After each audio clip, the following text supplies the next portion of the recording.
You know what I'm saying? Like, that's not... Surfer.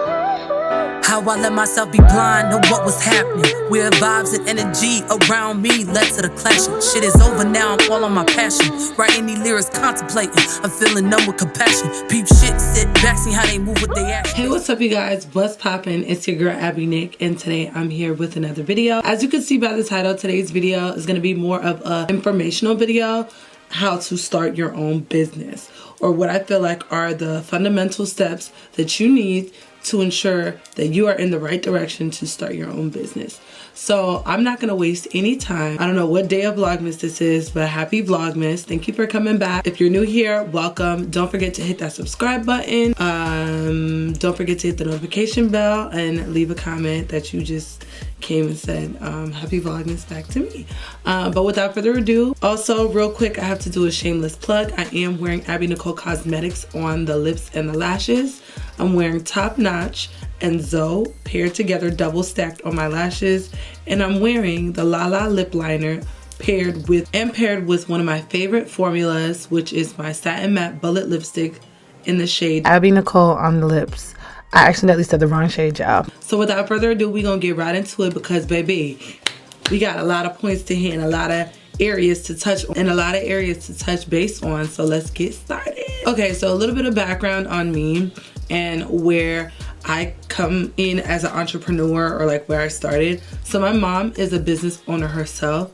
She worked in personal home care for a long time, and she owns her own business, which is a personal home care agency where she herself hires employees to staff and work with people that need personal home care, whether that be people with disabilities or older people that just need assistance, or maybe a mentor or whatever have you. So my mom has been in that business for as long as I can remember, so now she has a business of her own. So seeing her run her own business and being her own boss has always inspired me, like, wow, like, you really are doing it. And, you know, being now a U.S. citizen but initially a Haitian immigrant is just exciting to see what she can do with her life. So it's like, I was born here, you know, I was presented better opportunities, so I better be able to do what I need to do. Although for me, my parents have always wanted me to go the traditional route, which would be go to college, be a nurse, be a doctor, whatever. Clearly, I didn't go that route. I don't know. School may or may not still be in my route as far as business and marketing, just learning more about that, and psychology and stuff like that. I'm like really into learning about that. But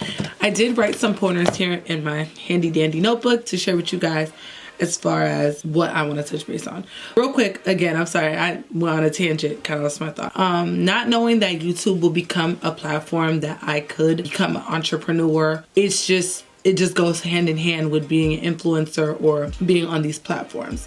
So way back, I think about 2017, 2018, I launched my own hair boutique or hair line called Shop Abby Nicole. And then I launched my swimwear that I have. I launched Abby Nicole Boutique, which was a boutique that was just my lashes and my hair.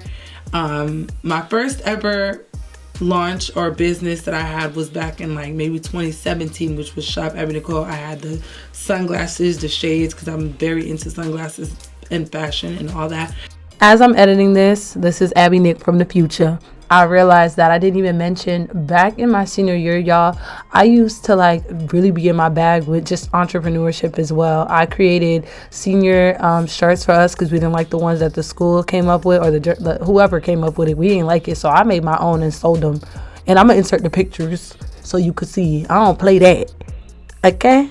I was been in my bag. So I've had like so many different businesses that I would say weren't as successful as I wanted them to be, because one of them I went hand in hand with a partner 50-50, and we will talk about this a little later, and it ended up, you know, I end up stopping that business or shutting the store down, whatever have you. So I done been through hell and back with my businesses, and now with Abby Nicole Cosmetics, so far being launched for barely a month, it has been more successful than I've ever seen any of my businesses be, and I will explain why. Abby Nicole Cosmetics has a lot of room to grow still, but I'm just saying, like, and I'm gonna tell you why. So let me just get right into it. So my first thing that I would say to do when you are thinking about launching a business would be to find your target audience, or find your niche, or find the product that you want to execute and sell. So honestly, it makes it easier when you are selling a product that you actually love, that you use, or that you are passionate about. So that way it doesn't feel like you're going to work. It feels like you're doing something you genuinely love, if that makes sense. So for example, Abby Nicole Cosmetics. That is a brand that is going to obviously curate makeup products. I wear makeup all the time. It's part of my day-to-day routine. Not obviously, I don't wear makeup every single day, but when I do wear it, I'm wearing it often and I want the best quality. And when I do wear it, I wear it good, okay? So my audience will trust me because they know, oh, Abby is passionate about her makeup. They know that Abby Nicole don't play. Nicole don't play about that face or that beat or what goes on her face or skin. So my audience will appreciate that. Now, granted, I have a very versatile audience. So it's a little bit harder for me because I do have male followers who aren't going to be buying Abby Nicole Cosmetics, but I do have a chunk of women that are my target audience who probably will purchase Abby Nicole Cosmetics and have purchased Abby Nicole Cosmetics. So when it comes to you, if you want to sell something different, or even if you want to drop ship a product, that might not have to be too much of your niche, but we'll get to drop shipping later. But when you are curating or wanting to put out a specific product customizable to you, or that is a representation of you, you want to make sure you are knowing your target audience, who you're trying to target to purchase your item. Another example could be if I wanted to target more luxury, price my items at a more luxury price. If I want to come off as drugstore, I'm going to price my products at a drugstore price. My products, I feel as though, are at a mid-level, so I have it priced in between both of those things. So make sure you find your target audience, because once you find your target audience, you know who you're selling to and you know who to push to. Because if you want to push to that audience, they're gonna pay. You just have to find that audience or where you want to fall in that situation. I think these are in a pretty good order on how you should go about it, but obviously, you know, a couple things might switch around. So the next thing I would recommend you doing is creating a plan or goal. Now, it doesn't have to be a huge goal, but some goals, short-term goals that can turn into long-term goals, and so on and so forth, and this, that, and the third. Now, when you are creating a plan, there definitely is a business plan that you would like to curate or create. And you can look up online. There are a lot of templates that you could look at. Look it up on YouTube, how to create a business plan. They are a little bit more intricate, where you are going very, very in depth about your brand and what you want to deliver, or what you want to see, what you plan in the future for, and etc., etc. So definitely make sure you are looking into creating a business plan. I am creating an ebook more in depth for you guys on how exactly to do these things. This is just a pretty vague video, just letting you know, okay, this is what I need to do. So create a goal as far as, okay, this month or when I launch, on launch day, I do want to curate 30 sales or whatever X amount of sales you want to hit. So just create a goal so that you know and that you are pushing to be on track for that goal. Another thing that you definitely want to do is come up with a nice name, a unique name, a meaningful name, or whatever you want to name it. It's up to you. You do want to make sure that you are looking it up and seeing if it's not trademarked already, because you don't want to get sued later on. And again, in my ebook, we will go more in depth about that, but make sure you are looking in your state when you are registering, which is the next thing that we are going to go to. You want to register your business in the state that you are doing your business out of. So, I mean, clearly you want to do it where you live, but I mean, for whatever reason, if you might want to register somewhere else, that is up to you. However, you do need to have an address in that state so that your business can be registered to, because you do not want to register your business to your home address. It will be posted for the public to see, and you don't want nobody knowing where you stay, girl. Like, you ain't doing that, especially when it's business and it's something might not go right and somebody show up to your house. It's all fun and games till somebody do that. So you don't want your address posted out for everybody to see. So make sure you are having a business address. Now, personally, I do want to look more into this, but You can get an online address. You probably do have to pay for it monthly, but you can have an online mailbox where your things can go to. And then also when you are registering for your business, after you register, you want to make sure you go to Internal Revenue Service, the IRS, and register for EIN number in your state as well. Your EIN number is going to basically be like a social security number for your business, an ID number for your business, a license number for your business. You're going to need it when opening up a business account for your business, and you're going to need to show proof of registry, your EIN number, and then you can open a business account under your business name. And then also after that, you're gonna wanna look up a domain. So I mean, not after that, but when thinking about your name, you should probably look on Instagram, on Twitter, on Google domains. That's where I purchase my domains. It's Google domains, GoDaddy, all these other places you can go, but I don't really like them. I like Google domains. It's like $12 for the year. It's smooth, it's Google, it's straight to the point. But definitely, like, what I start to do is when I come up with a business name or something, like, I'll go on Google domains and type it in to make sure it's available. And then that way you can know, because you don't want to go register your business and now you're trying to buy the domain and find ad names and it's nothing available. Like, don't do that, because that will irritate the heck out of me. So next thing you want to kind of do, and again, these are not super duper like in a specific order, you want to think about your color scheme. What do you want your brands to depict? What do you want it to look like? Is your brand targeted more towards males? Is it targeted more towards females? Or is it unisex? You got to consider that when designing your website or coming up with the color scheme, so that when you do go into graphics and website design, you do know who, when people come to your website and look at it, it's not like just your favorite color and it's all about you. When depending on what your brand depicts, you want to make it all match and flow and vibe. You know what I mean? You don't want it to just be like hot pink and you're selling, I don't know, kitchen utensils. You know what I'm saying? Like, that's not, you know what I'm saying? It's not correlating. It's not matching up. So yeah, think about that.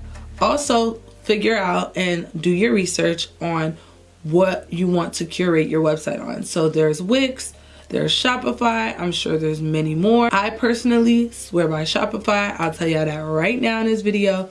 Again, I'm making an ebook for you guys to curate and help you guys a little bit more in depth, but Shopify is the way to go. So do look into that. They have different plans on there. You can get the basic plan. They also have a free trial, so check it out. You could play with things on there. They have Shopify tutorials for you. Make sure you look into them. They have a chat room where you can chat directly and get help. They have a phone line. So look, Shopify makes it mad easy, okay? And that's my opinion. With Shopify, if you aren't buying the more expensive themes, you might find yourself dealing with a basic theme. But that's when you want to sit there and get in your creator bag and go on a website called Canva and start playing with stuff. And that's all I'm gonna say for that one, because that one's a gem right there. Canva, yeah, baby, that one right there. So the next thing that I want to get into is after you decide and curate what your brand is going to be and what it's going to be about, you have to find a manufacturer, if that's going to be clothing, or, you know, if you're curating a product or whatever the case may be, you want to find vendors. And again, you could look on the internet for anything that you need. You can, it's 1:27 in the morning while I'm filming this, but you want to start to get samples for your brand to try out different things, because you don't want to just put out crap. Start to think about how much you want to invest towards inventory. If you want to go the route of pre-sale or pre-order, whatever the case may be, whatever works for you and your budget, start to think about these things. Start writing them down, curate, and see what it is, what is going to be and what it's not going to be. Oh, this might be this or this might be that. You got to know. Period. And then the last thing I have here is packaging. If I missed anything else, I probably stopped myself to add on to myself. So yeah. But I do have like a couple do's and don'ts that I do want to share with you guys as well, just so you could have them in mind in the back of your head when thinking about creating a business and stuff like that. So one thing I really want emphasis on, and like I said when I was talking about the 50-50 partnership, or that I did with somebody when launching one of my businesses in the past, was go 50-50. So I am coming clean. The way we went about it is he be the 100% investor and I be the face and the marketer and the ambassador XYZ. And with us doing it that way, it was kind of cool to not have to learn any of the back end, and it was just, I had a brand with my name on it. But that wasn't the way to go, because as a business owner, you want to learn the ins and outs, because nobody's going to take care of your brand and your name as good as you are. Like, it's your baby. Nobody's going to treat it as good as you are, and that's just that on that. Like your own child. Nobody's going to treat your child how you going to treat your child, because that's your child. You bared your child. You carried your child. You pushed out your child. You get what I'm saying? So definitely, even though it's hard work and it takes a long time, depending on what you're launching, it might take a year of research or trying samples and not liking them and trying them again. Like, that's what is part of growing your own business and makes you feel like, yo, I worked hard for this, so I'm gonna push hard. You feel me? You create a bond with your baby, and it just sparks a different flame in you because you're having intimate, hands down time with your business. And I feel like that's very important. If there are certain things that you don't know how to do and you hire somebody for, make sure they are teaching you it so that you know as well. It's always good to learn ins and out of your business, like I said, so that if you fire somebody, you know how to do it, or if somebody can't do the job anymore, you know how to do it, so that you're never in a predicament where you're just like, the show gotta go on. So as an owner, you should have everything under your belt. And that's just that on that. My camera had just cut off. But yeah, you definitely don't want to be in a situation where you just like left for dead and don't know what to do next. Like, that's definitely not what we want to do. And oh, by the way, this hair is from my Lux collection, in case you were wondering. I forgot to say that. But yeah. Okay, so a don't that I have is, don't think that this is gonna happen overnight. You're in for a rude awakening. I almost feel like, unless it's a fast food job where you're working in a kitchen, even that might take time to learn. Anything that you are doing, it's gonna take time, okay? And time makes you stronger and makes you wiser. It gives you knowledge. It's not necessarily a bad thing. Just take everything that you're learning, or all the steps to getting to where you are, as a story. You get what I'm saying? Like, you want to have a story to talk about when you are in a more successful or a higher place or at your goal with your business. You want to say, this is what I went through. It's not going to feel good if it was just handed to you. You're going to feel like you won such a great prize when you really sit there and be patient with yourself and go through it, and don't be hard on yourself. Like, really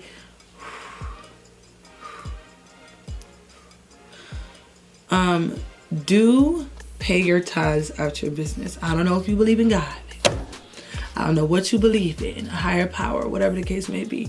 But I've witnessed my parents go through things where they might have been in financial situations, but one thing they always told me, which they never let me know when they was in financial situations, because my parents were always providers, but they always told me, tithe.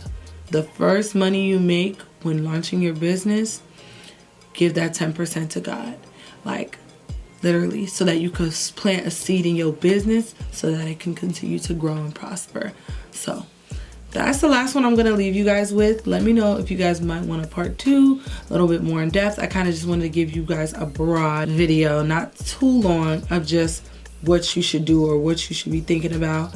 I hope this was helpful. Comment down below if you ever thought about starting a business, and if you did, what would you like to start? There's so many different things you can do, and like I said, I didn't mention it deeply, but you can look into drop shipping. Drop shipping is where you can launch a business or a product and do it through a business or a vendor that will ship out the product for you, so that you don't have to come out of pocket for inventory. Again, I can do an in-depth video. Just wanted to give you a vague, a vague little feel or a vague little vibe. So that's pretty much it. I hope you guys enjoyed this video. Again, comment down below any thoughts, or if you learned anything, or any other questions you may have. And happy Vlogmas, happy holidays, y'all. I'm gonna see y'all in the next video. All right, love you. Mwah. Oh wait, before I go, what y'all think about my hair? Like, I came out of hair retirement, y'all. Like, your girl misses color. Like, all this year I've been doing black. Like, what do you guys think about the burgundy? Straight.